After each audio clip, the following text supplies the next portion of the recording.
Hello everyone, this is Quick Tips. Today in this video I will show you a mechanical mat. We will use cam mat like this. But before that, if you want to make this mechanism, you can click on top right corner on this video. And now go to mat,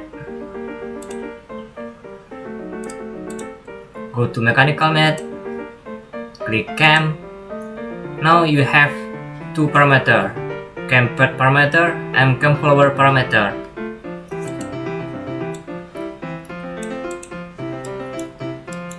Click this space for cam pad parameter and this space for cam follower parameter